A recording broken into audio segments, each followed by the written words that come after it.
Greetings, this is C.W. Smith III, author of the Glyphs RPG Blueprint and the inventor of the globally popular D20 2D dice coins. Okay, and so it's actually been a little bit of while since my last update from July of 2017. Sorry it's taken so long to get back, but in my line of work it does take me a little bit of time to reach people sometimes, so I wanted to make a point now that I'm at another milestone to reach out.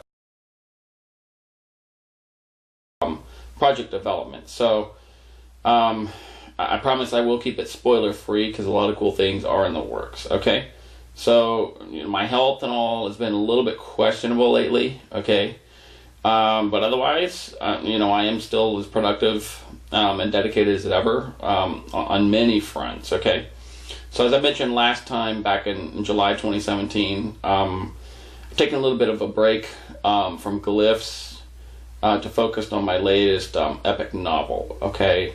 And that novel is going to be called Lightbringer. So Lightbringer is the new project. That's the official title I've rolled out with, okay? And that has multiple meanings behind it, as you'll go and see for yourself in the book, okay? So Lightbringer is a bold new take on King Arthur, okay? That's the King Arthur novel I've been talking about, okay? It's essentially going to function as a true sequel to the Legends, while at the same time telling a brand new story in a completely new setting, okay, with new characters in a grim, not so distant post-apocalyptic fantasy type setting, okay? I'll look into that later on, okay? But to be honest with you, Lightbringer is actually a lot more than that, okay? Very deep work that I'm working on, okay? What I'm aiming to do is basically splice my take on the key Arthurian figures and some of the key events, and also splice them together with a new storyline, okay, totally original. So basically the two separate storylines and timelines are ultimately going to intertwine together into one piece. That's essentially what I'm envisioning here, and so far it's working out quite well, okay? So more so, Lightbringer takes a bold approach as to how Arthur, Merlin, and some of the other legendary figures evolve, beyond what we see in the original Legends and maybe some of their other interpretations out there, okay? So I'm doing a lot. Okay, let me just say that this novel is going to be action-packed. It's going to be brutal, okay, meaningful, and ultimately, I hope, beautifully crafted into a grand culmination of events. Okay, that's essentially, it's one of those that you take in small pieces, you appreciate the setting, these awesome characters, and ultimately it's going to build over time into something really amazing towards the end. So it's going to, gradually build. It's going to be one of those kind of novels, okay? So let's see. One thing in there also, expect to see a major gut-punching plot twist that I can absolutely explain away. That's all I'm going to say about that. I don't want to give any details about that. That is sort of my my secret weapon I'm working on, but I can't reveal it yet. But expect a major gut-punching twist in the book that you have to find for yourself. When you see it, you will flip. Okay, let's just say that. I can't say anymore. All right. At this point, it's been an exciting but quite tedious and a little bit stressful journey just to get where I'm at this point in time. As of this update in May of 2018, okay, I'm well into chapter 3 of the first draft, okay? I've already introduced most of the key players and their respective worlds and settings, and just getting to introduce them at this point. That's where I'm at right now, okay? I've spent a great deal of time, over the last several months, quite a bit of time actually plotting the outline and fleshing out some of the characters in the world and some of the storyline events that they're going to be facing. And already in the first draft, it's already changing a little bit. That's a normal thing. That's a normal part of the process. But I'm still sticking to my plan, and so far it's shaping out to be wonderful. Okay. Now, things have changed, like I said, many times until finally nailed the worlds together. And some of the character details. Okay. Again, they're going to change until the final thing is completed, especially when the second draft comes around. But we're not even there yet. So, so far, like I said, I plan on sticking to what I have. I'm very happy with it. Okay. Now, the game designer in me embrace the value, of laying out charts and laying everything out in sequence, have this nice plan, right? But honestly, the writer in me just can't wait to just start sitting down and wait to get painting with text. That's how I like to think of writing. I'm basically painting, with text, an image in your mind that I want you to see and experience. So that's how I approach it, and that's really what I'm most excited about right now, okay? So although I am writing a new story with my own vision, for you purists out there, I will be staying as true as possible to some of the original source materials, okay? Which excels very greatly in detail depending on their medieval author. Those of you who research this kind of stuff know what I'm talking about. As an example, Excalibur, okay? Most people think that Excalibur is a sword in the stone, okay? And that's sort of passed off into the mainstream as fact, when that's actually, based on my research, is not true. There's actually two different swords, okay? The first one was given to Arthur to pull from the stone to declare him king. The second one is Excalibur, given to him by the Lady of the Lake. So that's just one example of what I'm talking about, and there's more in there. You'll see what I mean, okay? Not to rant about that. But real quick, let me just touch on some of the characters to kind of give you an idea of what to expect. Again, this can change, but right now this is what I'm working with. Okay, Merlin is a very cranky, highly lethal god man, okay? You will be awed by him. Arthur, he's going to go through some seriously amazing changes, but he's still going to ring in as a once and future king, okay? So you'll feel tingles and shivers when he returns, when that point comes, okay?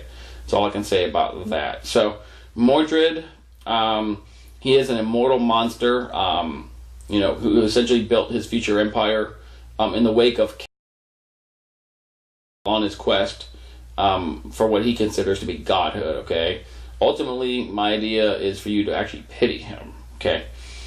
Morgana is one of those characters that I'm still tossing around right now on whether to include her in the futuristic storyline or just keep her into the earlier Arthurian piece. I'm not quite sure yet. I have to be able to justify her. And so far, it looks like she is going to be in, and she's going to be really ruthless if I go that route. Okay, again, it might change, but with what I've got, she is going to be included. And she's going to be stunning, vicious, and insatiable, okay? Some of the atrocities that she does are not necessarily so black and white, okay? That's kind of what I'm going for. And actually, I want you to welcome her, okay, if I end up using her, which I think I will. So, you're in luck. Okay, one of my personal favorites that I've really come attached to is a new Lady of the Lake. My new take on her and what I'm going to do with her in the future storyline is going to be awesome, okay? She's actually going to be taking center stage of this whole thing from what I can see going on so far, okay? She's going to be embodying not only true innocence, but ruthless elemental force, okay? She's got a lot of weight on her shoulders, and you'll see why as you read the book, okay? You will cry for her, and then you will stand with her on her journey into the underworld, okay? She's got a very important task to do, okay? Let's just say that, okay? As for the new young protagonists, I'm aiming to have them breathe curiosity and dimension into the new setting that I'm introducing, okay? So you should definitely enjoy them, okay? Now, one bold move on my part that I'm going to be taking a chance on for the sake of not just adding new flavor to the novel, but adding a wrench and a new dimension into this whole thing is the devil. Okay, the devil will be playing a very pivotal role in the entire story and prove that things are not necessarily what they seem to be. Okay, so this is a very powerful, fascinated with from an archetypal standpoint. And I wish to explore in a little bit more detail and portray him in ways that others may have not. So there's a lot of cool things happening with that character, okay? And ultimately my goal is for you to sympathize him, okay? Now, the Grail secret will be revealed, and you'll probably be horrified, okay, with that. Now, as for Excalibur, I know a lot of you are wondering, okay, the most powerful weapon in the world. Well, I'll just have to leave you dangling in suspense until the final hour, okay? And there's a reason for that. I'll just say that, okay?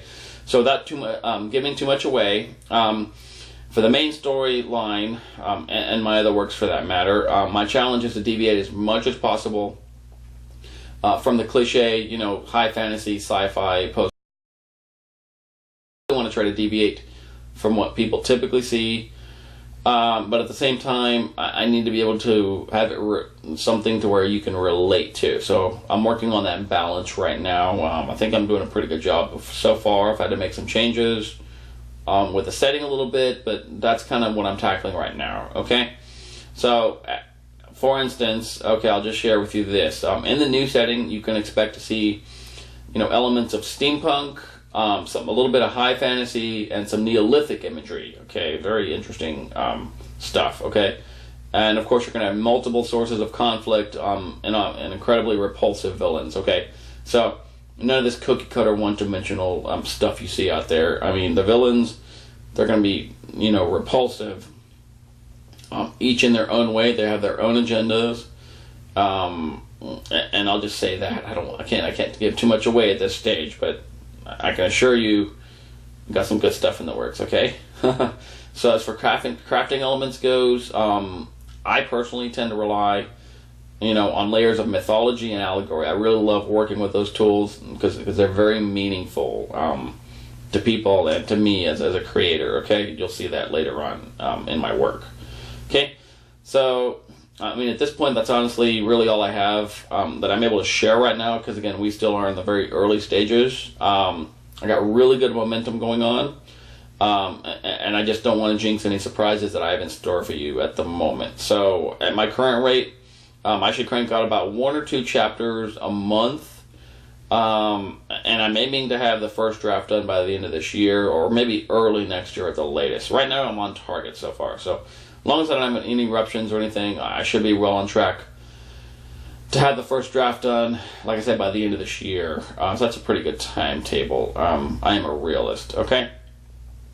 Now, one more thing for my glyphs folks out there. So I'm also, like I said, in process of laying out the ideas for the first official glyphs module. Because right now, if you go online to glyphsrpg.com, what I have available besides the accessories are is a free blueprint itself. Okay, so the universal system, pure mechanics, a beautiful system in its own right. But folks are asking me about content. Okay, I'm one guy. It takes a while to get to things, and right now my main priority is Lightbringer because I've been wanting to do this for quite some time. But let's just say this: I've gotten feedback from people. I've reached out to folks online and in person. And a common theme that I've kept hearing is that they're looking for sort of like a horror fantasy blend, maybe something like you might see in Bloodborne, or you know, some stuff out there. Personally, I'm a horror fanatic, and I'm also a fantasy fanatic, and I think blending the two elements together is a beautiful thing, and that's probably what I'm going to roll with my first module. But like I said, right now, that takes a backseat to Lightbringer. Lightbringer is number 1 right now because I got to get it done. I got to move on to other things, okay? But to those of you who have given me feedback, I just want to thank you for your time and your feedback, and for your devotion and loyalty to my work. I know to all the purists out there who don't like change, who are afraid of something new and different, you know, my work can be a little bit polarizing, but those of you who have been following me for all this time, I just want to thank you for your loyalty.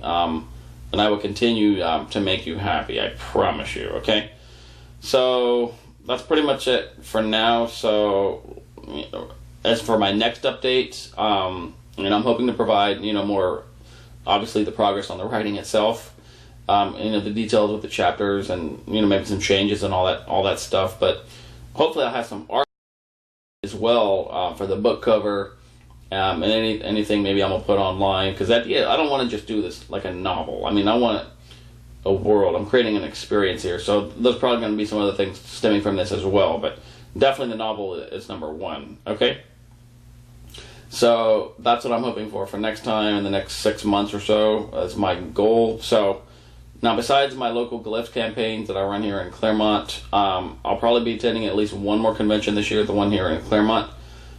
That's really all I have time for right now. I'm just short on time. Just can't seem to keep up with anything. So that's it for now. So right now, it's time for me to grab another round of coffee. Okay, you can see I'm a little sluggish right now. I need to grab another round. Okay, and I need to get back to the keyboard because I got another awesome scenario with Mordred I need to finish. Okay, and yes, there is going to be, I don't want to say vampires. Okay, that's an overly used word, but there's going to be some elements of vampirism you can expect to see there, or something that resembles vampirism. I'll just leave it at that. So, just want to throw that out there as well. Okay, so in the meantime, if you haven't done so, be sure to get your D20 2D Dice coin at 2ddice.com. Check out the Glyphs RPG blueprint at glyphsrpg.com. Okay, and as far as everything else, project updates, any irrelevant media or anything are going to be updated on my author page at cws3.com. So you can check out at your leisure. Okay, thank you for your time, and I'll talk to you soon. Cheers.